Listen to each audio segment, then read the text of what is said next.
इंदिरा एकादशी की व्रत कथा, तिथि, शुभ मुहूर्त तथा लाभ क्या है। इंदिरा एकादशी बुधवार सितंबर 17, 2025 को पड़ रहा है। एकादशी तिथि प्रारंभ सितंबर 17, 2025 को प्रातः 12:21 बजे। एकादशी तिथि समाप्त सितंबर 17, 2025 को रात्रि 11:39 बजे। 18वां सितंबर को पारण व्रत तोड़ने का समय प्रातः 6:07 से प्रातः 8:34 तक। पारण तिथि के दिन द्वादशी समाप्त होने का समय रात्रि 11:24। इंदिरा एकादशी व्रत कथा राजा इंद्रसेन के पिता की यमलोक से मुक्ति की कथा है। एकादशी के व्रत को समाप्त करने को पारण कहते हैं। एकादशी व्रत के अगले दिन सूर्योदय के बाद पारण किया जाता है। एकादशी व्रत का पारण द्वादशी तिथि समाप्त होने से पहले करना अति आवश्यक है। यदि द्वादशी तिथि सूर्योदय से पहले समाप्त हो गई हो तो एकादशी व्रत का पारण सूर्योदय के बाद ही होता है। द्वादशी तिथि के भीतर पारण न करना पाप करने के समान होता है। एकादशी व्रत का पारण हरिवासर के दौरान भी नहीं करना चाहिए। जो श्रद्धालु व्रत कर रहे हैं उन्हें व्रत तोड़ने से पहले हरिवासर समाप्त होने की प्रतीक्षा करनी चाहिए। हरिवासर द्वादशी तिथि की पहली 1/4 अवधि है। व्रत तोड़ने के लिए सबसे उपयुक्त समय प्रातःकाल होता है। व्रत करने वाले श्रद्धालुओं को मध्याह्न के दौरान व्रत तोड़ने से बचना चाहिए। कुछ कारणों की वजह से अगर कोई प्रातःकाल पारण करने में सक्षम नहीं है तो उसे मध्याह्न के बाद पारण करना चाहिए। कभी कभी एकादशी व्रत लगातार 2 दिनों के लिए हो जाता है। जब एकादशी व्रत 2 दिन होता है तब स्मार्त परिवारजनों को पहले दिन एकादशी व्रत करना चाहिए। दूसरे दिन वाली एकादशी को दूजी एकादशी कहते हैं। सन्यासियों, विधवाओं और मोक्ष प्राप्ति के इच्छुक श्रद्धालुओं को दूजी एकादशी के दिन व्रत करना चाहिए।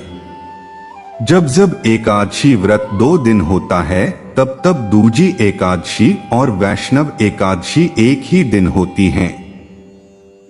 भगवान विष्णु का प्यार और स्नेह के इच्छुक परम भक्तों को दोनों दिन एकादशी व्रत करने की सलाह दी जाती है। जो भी भाई बहन ये एकादशी के व्रत का पालन करते हैं उन्हें एकादशी व्रत आहार। भक्तगण व्रत संकल्प ग्रहण करते समय अपनी इच्छा शक्ति एवं शारीरिक शक्ति के अनुसार यह निश्चित कर सकते हैं कि उन्हें किस प्रकार से एकादशी व्रत का पालन करना है। धार्मिक ग्रंथों में 4 प्रकार की एकादशी व्रत का वर्णन प्राप्त होता है। 1. जलाहार अर्थात केवल जल ग्रहण करते हुए एकादशी व्रत करना। अधिकांश भक्तगण निर्जला एकादशी पर इस व्रत का पालन करते हैं।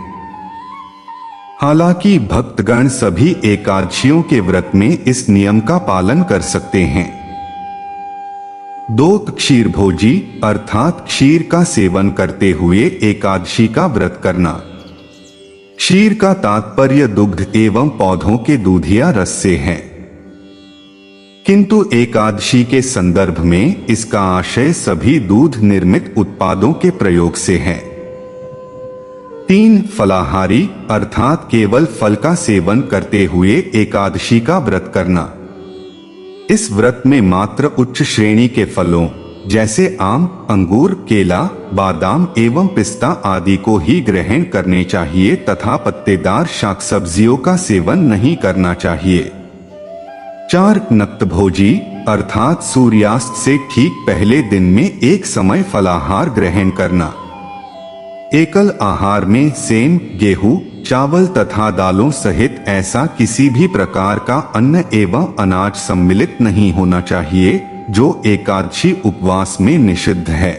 एकादशी व्रत के समय नक्तभोजी के मुख्य आहार में साबूदाना, सिंघाड़ा, शकरकंदी, आलू एवं मूंगफली आदि सम्मिलित होते हैं। अनेक लोगों के लिए कुट्टू का आटा एवं सामक चावल भी एकादशी एकल भोज का मुख्य आहार होता है। हालांकि एकादशी भोजन के रूप में दोनों वस्तुओं की वैधता विवादास्पद है, क्योंकि इन्हें अर्धन्न अथवा छद्म अन्न माना जाता है। व्रत के समय इन वस्तुओं का प्रयोग न करना ही श्रेष्ठ है। इंदिरा एकादशी, जो आश्विन माह के कृष्ण पक्ष में आती है, पितृपक्ष के दौरान मनाई जाती है और इसका बहुत महत्व है।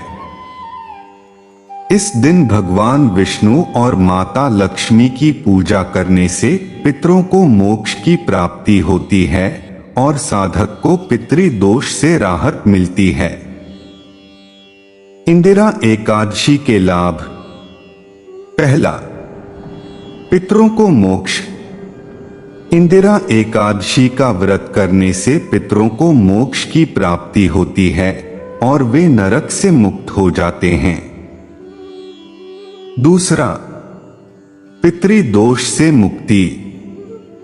इस व्रत के प्रभाव से पितृदोष से राहत मिलती है और घर में सुख शांति बनी रहती है। तीसरा, सुख समृद्धि। इंदिरा एकादशी का व्रत करने से सुख, समृद्धि और खुशहाली आती है। चौथा, पापों का नाश। इस व्रत को करने से जाने अनजाने में हुए पापों का नाश होता है। पांचवा, पुण्य की प्राप्ति।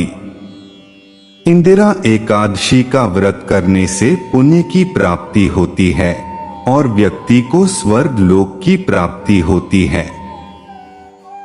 छठा, मनोकामना पूर्ति। इस व्रत को करने से सभी मनोकामनाएं पूरी होती हैं। तथा अन्य लाभ: इंदिरा एकादशी का व्रत अश्वमेध यज्ञ के समान फलदायी माना जाता है। इस दिन हमें पुण्य वाले कौन से कार्य करने चाहिए? सुबह जल्दी उठकर स्नान करें और भगवान विष्णु और माता लक्ष्मी की पूजा करें। व्रत का संकल्प लें और पूरे दिन निराहार रहें, फलाहार कर सकते हैं। शाम को भी भगवान विष्णु की पूजा करें और आरती करें। रात्रि जागरण करें और विष्णु सहस्र नाम का पाठ करें। द्वादशी के दिन ब्राह्मणों को भोजन कराएं और दान दक्षिणा दें। इसके बाद अपना व्रत खोलें। दान का महत्व: इंदिरा एकादशी के दिन दान का भी बहुत महत्व है। इस दिन अन्न, वस्त्र, धन आदि का दान करने से पुण्य की प्राप्ति होती है और पितरों को तृप्ति मिलती है।